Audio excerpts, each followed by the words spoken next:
They buried him alive on a Tuesday. By Wednesday, he was breathing again. The rain fell like bullets against the black umbrellas crowding Rosewood Cemetery. Thunder rolled across the gray sky, as if God himself was angry about what was happening below. At the center of it all sat a mahogany casket, gleaming and expensive, holding what everyone believed was the body of Ethan Cole, the fashion mogul, visionary, and the man who'd dressed half of Hollywood. His widow, Vanessa Cole, stood stone-faced at the graveside. Dressed in a custom black dress that probably cost more than most people's cars, Vanessa didn't cry, didn't flinch, just stared at that casket like it was a business deal gone wrong.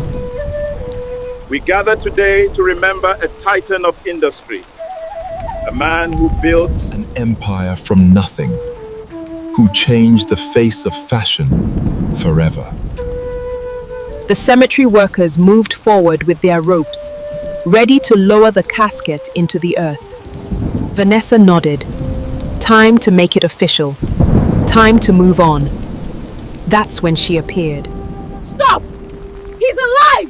Ethan Cole is alive! You're burying him alive! The crowd gasped. Several people stepped back.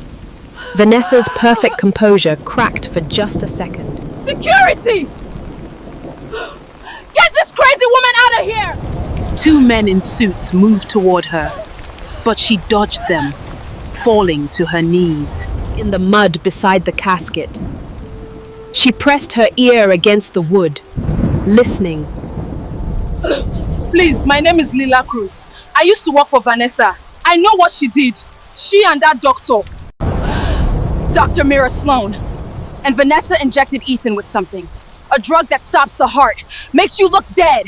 But you're not. You're just frozen. This is insane. This woman is clearly having some kind of breakdown. Can someone please? Then open it. If I'm crazy, prove it. Open the casket. Fine. Open it. Let everyone see there's nothing. A sound cut through the storm. Soft, impossible, a knock.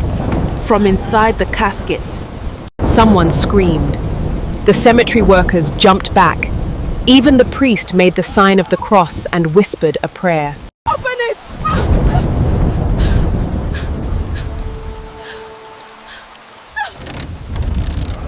Vanessa, what? What did you do? The cameras came out. Every phone in the cemetery captured the moment. By the time the ambulance arrived, the video had already gone viral. By evening, it had 200 million views. By morning, it had crashed 3 news websites. The headline screamed, "Fashion mogul rises from the dead. Wife accused of murder after husband's shocking resurrection." Vanessa and Dr. Mira Sloan were arrested before sunset. 6 months later, the trial was everything Nigeria loves. Scandal, money, betrayal, and just enough mystery to keep everyone guessing. The courthouse looked like a circus.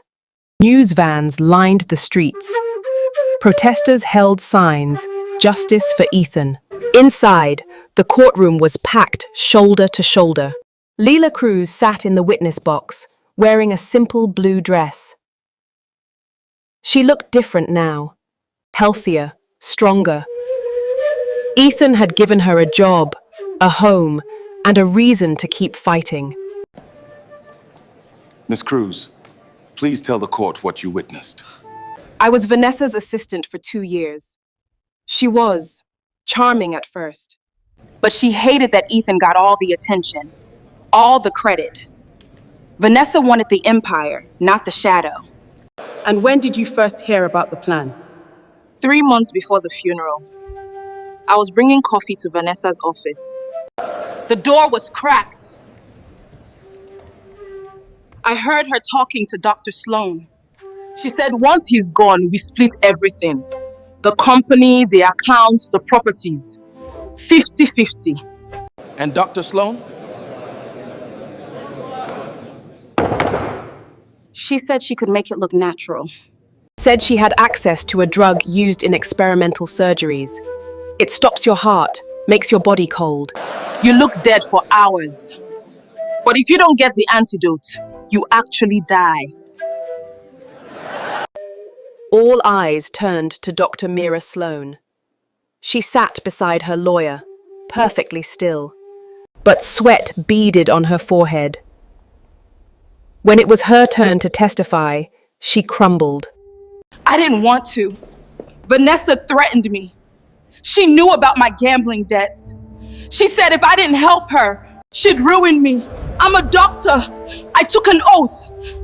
But I was scared. God forgive me, I was weak. But you still did it. Yes.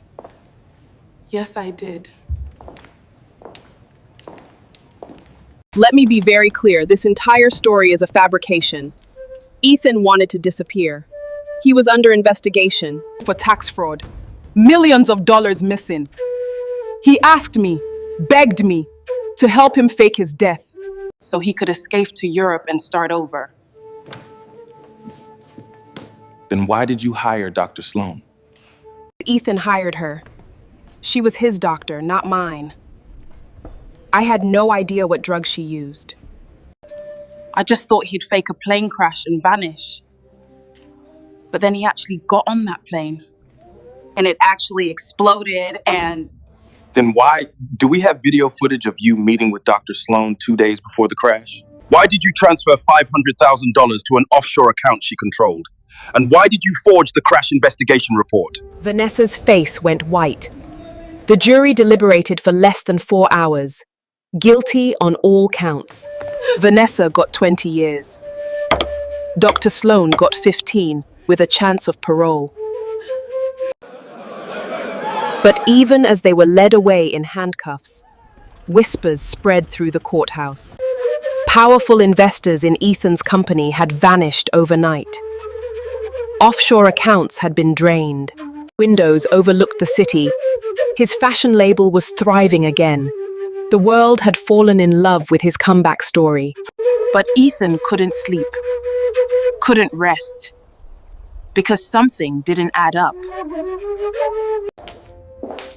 You look tired.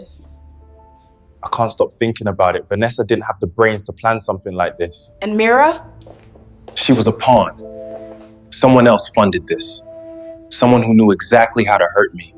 Have you considered family? What do you mean? Your sister, Charlotte.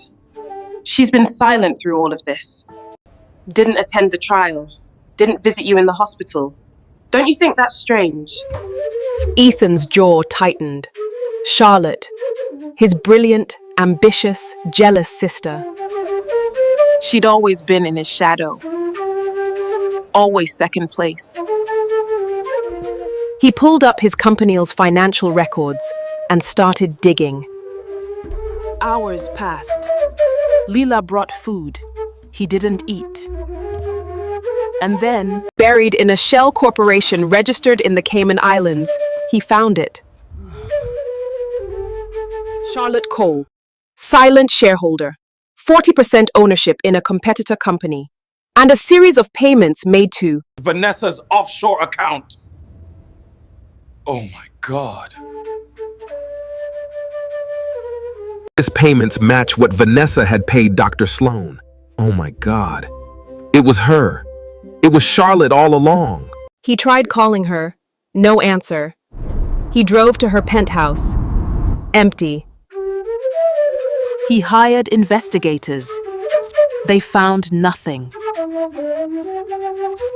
But on his desk the next morning, he found an envelope. Inside, a single note in elegant handwriting. You can't resurrect everyone, big brother. Some of us prefer to stay dead.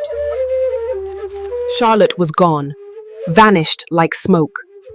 10 years later, Ethan stood on a stage at the Civic Center. The room was filled with former convicts, homeless youth, and recovered addicts, all people who'd been given second chances through the Leela Project.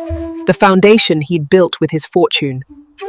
Leela sat in the front row, smiling. She had told him her story years ago. About the son she'd lost to medical malpractice. About the hospital where Dr. Mira Sloan had worked. About how saving Ethan had been her way of taking back control. Her act of vengeance and redemption all at once. 10 years ago, I woke up in a coffin. I'd been betrayed by the person I loved most, all in the name of greed and jealousy. And when I came back, I was angry. I wanted revenge. I wanted everyone to pay. But then Leela showed me something. She showed me that forgiveness doesn't erase justice. It doesn't mean what they did was okay. But it frees you. It lets you live again. Really live. So today, I want to say something publicly. Vanessa, if you're watching this from prison, I forgive you. Dr. Sloan, wherever you are, I forgive you. And Charlotte, I forgive you too. But as reporters rushed forward with questions, as cameras flashed and people cheered, Ethan's phone buzzed. A text from an unknown number. He opened it. Read it. His blood turned cold. She's not done yet. Ethan looked up, scanning the crowd. Somewhere out there, Charlotte was watching, waiting, planning. He slipped the phone into his pocket, smiled for the cameras, and wondered if forgiveness had been a mistake. Some graves, after all, are better left undisturbed. Did Ethan forgive too soon? Will Charlotte strike again? Drop a comment below and let me know what you think happens next. And if this story gave you chills, hit that like button and share it with someone who loves a good thriller. Trust me, they'll thank you later.